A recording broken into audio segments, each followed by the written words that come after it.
할렐루야. 주님의 이름으로 이 새벽 여러분께 문안드립니다. 우리 찬송 210장 함께 찬양하시겠습니다.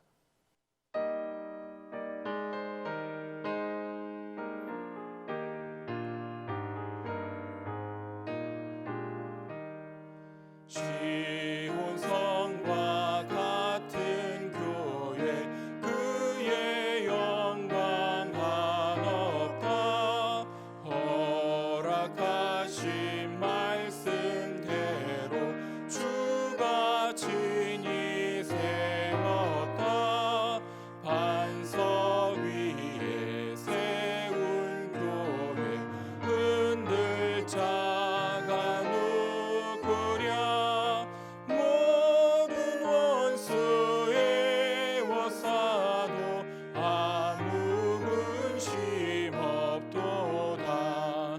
생명샘이 솟아나와 모든 성도 마시니 언제든지 흘러넘쳐 부족함이 없도다.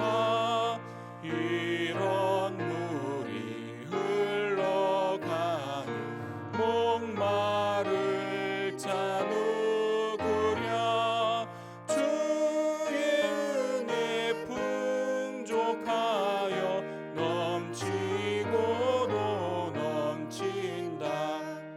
주의 은혜 내가 받아 시온 백성 되는 때 세상 사람 비방해도 주를 찬송하리라. 세상 헛된 모든 영광 아침 안개 같으나 주의 자녀 받을 복은 영원 무궁하도다. 오늘 함께 하실 말씀은 신약성경 마가복음 11장 12절에서 25절까지의 말씀입니다. 마가복음 11장 12절에서 25절까지의 말씀 찾으셨으면 교독하시겠습니다. 이튿날 그들이 베다니에서 나왔을 때에 예수께서 시장하신지라. 멀리서 잎사귀 있는 한 무화과 나무를 보시고 혹 그 나무에 무엇이 있을까 하여 가셨더니 가서 보신즉 잎사귀 외에 아무것도 없더라. 이는 무화과의 때가 아님이라. 예수께서 나무에게 말씀하여 이르시되 이제부터 영원토록 사람이 내게서 열매를 따먹지 못하리라 하시니 제자들이 이를 듣더라. 그들이 예루살렘에 들어가니라. 예수께서 성전에 들어가사 성전 안에서 매매하는 자들을 내쫓으시며 돈 바꾸는 자들의 상과 비둘기 파는 자들의 의자를 둘러 엎으시며 아무나 물건을 가지고 성전 안으로 지나다님을 허락하지 아니하시고 이에 가르쳐 이르시되 기록된 바 내 집은 만민이 기도하는 집이라 칭함을 받으리라고 하지 아니하였느냐. 너희는 강도의 소굴을 만들었도다 하시매 대제사장들과 서기관들이 듣고 예수를 어떻게 죽일까 하고 꾀하니 이는 무리가 다 그의 교훈을 놀랍게 여김으로 그를 두려워함이로라. 그리고 날이 저물매 그들이 성 밖으로 나가더라.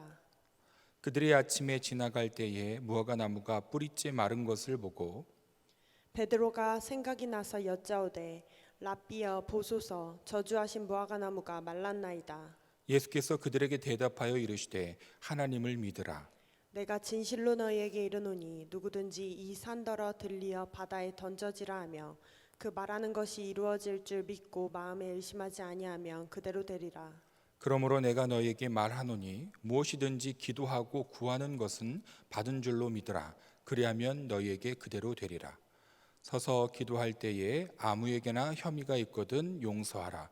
그리하여 하늘에 계신 너희 아버지께서도 너희 허물을 사하여 주시리라 하시니라. 아멘. 여러분은 마라톤 하면 어떤 것들이 떠오르십니까? 아마 대부분 42.195km 혹은 어느 나라와의 전쟁이었는지 또 누구였는지는 잘 모르지만 전쟁에서 승리한 나라가 그 승리한 기쁨을 전달하기 위하여 죽을 만큼 죽도록 뛰었던 어느 병사에 관한 이야기, 그 정도쯤일 거라 생각합니다. 기원전 5세기 무렵 페르시아는 최고의 강대국이었습니다. 그런데 기원전 499년에 페르시아의 지배를 받고 있었던 이오니아 사람들이 페르시아에게 반란을 일으킵니다. 그리고 아테네는 바로 그 이오니아 사람들을 군대를 동원해서 지원을 합니다. 하지만 페르시아의 왕 다리우스 1세는 보란 듯이 반란군을 진압을 하고요. 그 반란군을 도왔던 아테네까지 징벌하기로 합니다. 그래서 페르시아의 그리스 원정이 시작되었던 것입니다. 300대의 군함을 이끌고 에게해를 건너서 아테네를 침공하려고 했던 이 1차 원정은 예기치 않았던 폭풍으로 인하여 실패로 끝나고 맙니다. 그리고 2년 뒤인 기원전 490년에 2차 원정을 떠나는데 이때는 해로가 아니라 육지를 통하여서 진군을 합니다. 이윽고 페르시아 군은 아테네에서 한 42km쯤 떨어진 마라톤 평지에서 아테네 군과 대치를 하는 상황이 됩니다. 2배 이상 전력이 차이가 났음에도 불구하고 아테네 군은 페르시아 군을 상대로 아주 잘 싸웠고 승리를 합니다. 그러나 페르시아 군은 전쟁에서 패했지만 아랑곳하지 않았습니다. 왜냐하면 페르시아 군의 전략은 육지에서의 싸움이 아니라 아테네 군을 이 마라톤 평지에 묶어놓고 그 틈을 타서 텅 비어버린 아테네의 본거지를 해로를 통하여서 진군하려고 하는 전략을 짜고 있었기 때문입니다. 한마디로 이 마라톤 평지에서의 전쟁은 단순한 미끼였을 뿐입니다. 뒤늦게 그 사실을 안 아테네 군은 거의 무방비 상태로 있을 그 아테네 사람들이 혹여나 해로를 통하여서 들이닥치는 이 페르시아의 군인을 보고 싸움도 하기도 전에 항복을 할까봐 빨리 이 소식을 전해야만 했습니다. 그래서 발빠른 병사 한 명을 선발해서 아테네까지 쉬지 않고 죽도록 뛰게 합니다. 그 병사의 이름이 페이디피데스라는 사람입니다. 이처럼 페이디피데스는 우리가 잘 아는 것처럼 전쟁의 승리의 기쁨을 전달하기 위하여서 뛰었던 것이 아니라 또 다른 전쟁을 준비시키기 위하여 초조하고 다급한 소식을 전하기 위하여 죽도록 뛰었던 것입니다. 자, 보십시오. 이처럼 정황을 알고 나면 내용의 핵심이 조금 달라 보이는 경우가 있습니다. 오늘 본문의 말씀도 예외는 아닙니다. 오늘 본문의 말씀은 예수님의 마지막 일주일 가운데 월요일에 있었던 사건을 말하고 있습니다. 그래서 오늘 월요일인 오늘 본문의 말씀을 가지고 함께 나누고 있는 것입니다. 자, 어찌됐든 본문은 크게 두 가지의 내용을 포함하고 있습니다. 하나는 열매가 없는 무화과 나무가 말라 죽은 사건과 그리고 또 하나는 흔히 성전 숙청이라고 하는 성전을 깨끗하게 하셨던 사건이 나옵니다. 그래서 열매 없는 이 무화과 나무 사건과 성전 숙청 사건을 통하여 흔히 우리는 그런 이야기를 합니다. 자, 우리 17절 말씀 같이 읽겠습니다. 이에 가르쳐 이르시되 기록된 바 내 집은 만민이 기도하는 집이라 칭함을 받으리라 하지 아니하였느냐. 너희는 강도의 소굴을 만들었도다 하시매. 자, 23절과 24절 말씀 함께 읽겠습니다. 내가 진실로 너에게 이르노니 누구든지 이 산더러 들리어 바다에 던져지라 하며 그 말하는 것이 이루어질 줄 믿고 마음에 의심하지 아니하면 그대로 되리라. 그러므로 내가 너에게 말하노니 무엇이든지 기도하고 구하는 것은 받은 줄로 믿으라. 그리하면 너희에게 그대로 되리라. 이 말씀들 때문에 그런지 이 두 가지의 이야기들을 통하여서 기도의 중요성, 특히 믿음의 기도가 얼마나 중요한지 우리는 강조합니다. 그래서 이 기도의 중요성을 강조하는 말씀으로서 대다수 본문의 내용을 우리는 이해하고 있는데 사실 맞습니다. 아무리 강조해도 지나치지 않는 것이 기도해야 된다라는 것입니다. 하지만 정황을 좀 깊이 살펴보면 마라톤이라는 것이 전쟁의 승리를 전하기 위하여 뛰었던 것이 아니라 오히려 또 다른 전쟁을 준비하기 위하여 다급하고 초조하고 그 다급했던 그 소식을 전하기 위하여 뛰었던 것처럼 그 핵심이 조금은 달라 보일 수 있습니다. 현재 우리 신앙인들의 경전으로 삼고 있는 이 66권의 성경은 하나님의 말씀을 담고 있습니다. 하지만 우리가 고려해야 될 사항이 있다라는 것을 간과해서는 안 됩니다. 그것이 무엇이냐면 글을 쓴 저자들이 여러 명이 있고, 그리고 그 글을 읽는 독자들의 상황도 그리고 사람들도 다 다양하다라는 것입니다. 무엇보다도 그 글을 쓴 저자만의 특색이 담겨 있다라는 것을 우리는 간과해서는 안 됩니다. 특별히 마가복음을 기록을 했던 이 마가복음의 저자는 다른 복음서와는 다르게 서로 다른 두 이야기를 하면서 이 이야기가 결국에는 한 가지의 이야기입니다라는 식으로 표현을 합니다. 쉽게 말하면 A라는 사건과 B라는 사건, 이 두 개의 사건을 이야기하면서 구조를 A 그리고 B 다시 A를 이야기하면서 A와 A 사이에 B를 삽입을 합니다. 그래서 A라는 사건과 B라는 사건이 다르지만 A, B, A로 이 구조를 만들면서 독자로 하여금 A와 B가 같은 내용이구나 라는 생각을 하도록 글을 쓰고 있다라는 것입니다. 좀 어렵지만 쉽게 예를 들면 마가복음 5장 21절에서 43절의 말씀에 보면 역시 두 가지의 사건이 나옵니다. 회당장 야이로의 딸을 고치는 사건이 나오고 12년 동안 혈루증으로 고통받았던 여인에 대한 사건이 나옵니다. 그런데 생각해 보십시오. 그 글의 구조를 어떤 식으로 배열을 했냐면 회당장 야이로의 딸의 사건 A를 기록한 다음에 12년 동안 혈루증 앓았던 여인의 사건 B를 집어넣습니다. 그러고 다시 회당장 야이로의 딸에 대한 이야기가 다시 등장을 합니다. 그러니까 A와 B라는 사건을 이야기하지만 구조로 A, B 그리고 다시 A를 이야기하면서 이 두 개의 사건이 별개의 사건이 아니라 결국에는 하나의 사건이다라고 말하고 있습니다. 이런 방식이 3장 그리고 5장, 6장, 11장, 14장 등 다른 복음서에서는 등장하지 않는 방식으로 이 마가복음 저자는 이런 두드러진 특징을 보이고 있다라는 것입니다. 자, 그러면 다시 본문의 말씀으로 돌아오겠습니다. 열매 없는 무화과 나무와 성전 숙청 사건은 결국 하나의 이야기라는 것을 우리는 알아야 됩니다. 자, 그런데 과연 믿음으로 기도하면 산이 들려 바다에 빠진다, 그러니 간구하고 또 믿음으로 구하면 뭐든지 다 이루어질 수 있으니까 열심히 기도해라, 과연 십자가를 이제 4일 앞에 두고 있는 이 시점에서 니들 기도 열심히 하면 좋은 거 얻을 수 있어, 그러니 기도해라, 예수님은 그 이야기를 힘주어서 말하고 싶으셨을까요? 자, 우리 13절 말씀 같이 읽겠습니다.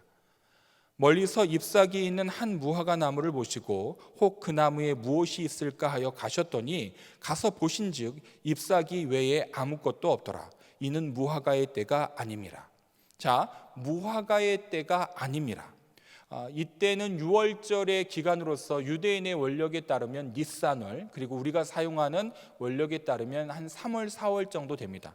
그런데 이때는 결코 무화과 나무에 열매가 없는 시기입니다. 그래서 본문에서도 무화과의 때가 아니다라고 분명히 밝히고 있습니다. 따라서 예수님의 의도 그리고 예수님의 핵심은 열매를 얻고자 했던 것이 아니다라는 것을 우리가 생각할 수 있어야 됩니다. 자, 그렇다면 무엇 때문에 열매를 맺힐 시기도 아님에도 불구하고 이 무화과 나무에게 열매를 찾으셨던 것일까요? 바로 이 지점에서 서두에 살펴본 마가복음의 구조를 우리는 다시 떠올려야 됩니다. 그러니 성전 숙정 사건은 때가 이른 무화과 나무에 열매를 구하신 사건과 같은 것이기 때문에 왜 때가 아닌 무화과 나무에게 열매를 구하셨는지는 이 성전 숙정 사건을 통하여서 예수님의 그 의도를 발견할 수 있게 된다라는 것입니다. 자, 우리 15절과 16절 말씀 같이 읽겠습니다. 그들이 예루살렘에 들어가니라. 예수께서 성전에 들어가사 성전 안에서 매매하는 자들을 내쫓으시며 돈 바꾸는 자들의 상과 비둘기 파는 자들의 의자를 둘러 엎으시며 아무나 물건을 가지고 성전 안으로 지나다님을 허락하지 아니하시고. 여러분은 어떻게 생각하십니까?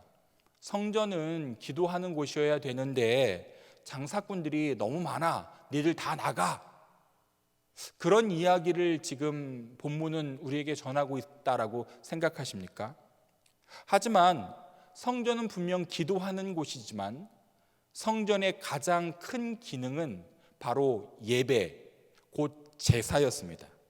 그리고 그 제사에는 필연적으로 돈이 필요했고요, 희생 제물이 필요했습니다. 따라서 돈을 바꿔주는 환전상들이 반드시 있어야 했고요, 비둘기와 짐승을 파는 또 사람들도 반드시 있어야 했습니다.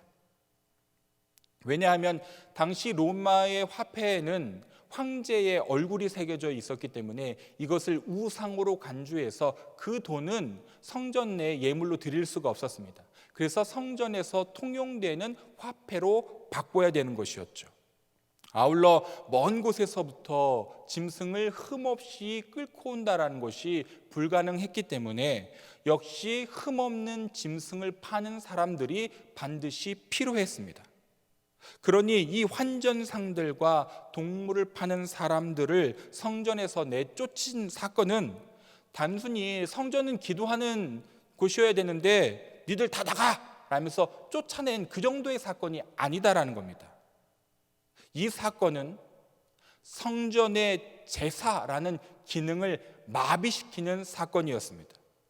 곧 성전을 깨끗하게 하신 성전 숙청이 아니라 성전 폐쇄를 알리는 사건이었습니다. 왜냐하면 때가 아닌 무화과 나무에 열매가 없듯이 이 성전이라는 곳은 성전다운 열매가 없었기 때문입니다. 단순히 환전산이나 혹은 짐승을 파는 사람들이 폭리를 취하는 정도가 아니었습니다. 제사장과 대제사장의 직분이 돈 주고 서로 거래되고 있었고요, 헤롯 대왕이 많은 돈을 투자해서 증축했던 성전에는 이게 하나님을 예배하는 성전인지 아니면 우상을 섬기는 신전인지 그 정체성이 모호했습니다. 유대인의 환심을 사기 위하여 헤롯은 막대한 돈을 들여서 성전을 다시 재건을 합니다. 그런데 이 성전을 재건한 헤롯은 성전 대문의 맨 꼭대기에 로마의 상징이자 그리고 로마의 가장 위대한 신으로 여겨지는 주피터 신을 상징하는 황금 독수리상을 그 꼭대기에 딱 만들어 놓았던 것입니다. 그리고 이에 분노한 유대인들이 그 황금 독수리상을 떼내려고 하자 헤롯은 젊은 40여 명의 젊은이들과 또 율법학자들을 산채로 불태워 죽였다라는 기록이 있습니다. 이처럼 당시의 성전이라는 이름을 가지고 있었지만 이곳이 하나님을 예배하는 성전인지 혹은 주피터라고 하는 신을 섬기는 신전인지 아리송했습니다. 자, 우리 20절과 21절 말씀 같이 읽겠습니다. 그들이 아침에 지나갈 때에 무화과 나무가 뿌리째 마른 것을 보고 베드로가 생각이 나서 여짜오되 랍비여 보소서 저주하신 무화과 나무가 말랐나이다. 자, 기억하십니까? A와 B는 결국 같은 의미다라고 말씀을 드렸으니까 이 무화과 나무와 성전은 결국 같은 의미를 뜻합니다. 그러고 보면 20절과 21절 말씀은 이렇게 됩니다. 성전이 뿌리째 말라버렸습니다. 곧 성전이 죽었습니다 라는 말씀인 겁니다. 여러분, 뿌리째 말라버린 성전, 죽어버린 성전, 그러니 이제 더 이상 성전에는 환전상도 또 동물을 파는 그런 상인들도 더 이상 필요 없게 되는 것입니다. 그래서 이 사건은 성전을 폐쇄한 사건이라고 봐야 된다는 것입니다. 사랑하는 성도 여러분, 코로나19 사태로 인하여 본의 아니게 많은 교회들이 폐쇄되었습니다. 어떤 곳은 방역을 위하여 강제 폐쇄가 되기도 했고, 또 대다수의 교회들은 확산 방지를 위하여 자발적으로 교회를 폐쇄하고 있습니다. 참 마음 아픈 일이지만 우리는 이런 시간들을 통하여서 우리 교회를 다시 되돌아봐야 할 것입니다. 열매 없는 무화과 나무가 뿌리째 말라 죽어버렸던 것처럼 단순히 사회적인 문매를 맡고 있는 저 신천지 교회만 열매가 없거나 혹은 잘못된 열매를 맺고 있는 교회일까요? 아니면 예수님께서 환전상과 동물 파는 사람들을 다 내쫓으시면서까지 성전 폐쇄를 선포하실 수밖에 없었던 것처럼 어느새 목회자의 욕심과 성도님들의 무관심 속에 열매 없이 땅만 차지하는 그런 쓸모없는 곳이 오늘날 교회가 되고 있는 것은 아닐런지요. 이 고난주간에 주님의 핏값으로 세워지신 이 교회들을 다시 되돌아보는 그런 소중한 시간이 될 수 있기를 주님의 이름으로 간절히 축원합니다. 기도드리겠습니다. 하나님, 죽어가는 죄인들을 살리기 위하여 십자가에서 독생자 아들의 몸을 찢으시며 주님의 핏값으로 세우신 교회 이것만 어느새 목회자들의 권력 다툼과 성도들의 무관심 속에 겉만 번지르르한 생명력 없는 건물이 되어버린 것은 아닌지 진지하게 돌아보게 하여 주시사 다시 향기 나는 제사를 올려드리는 생명력 있는 살아있는 교회들 되게 하여 주시옵소서. 우리 주 예수 그리스도의 이름으로 간절히 기도하옵나이다. 아멘.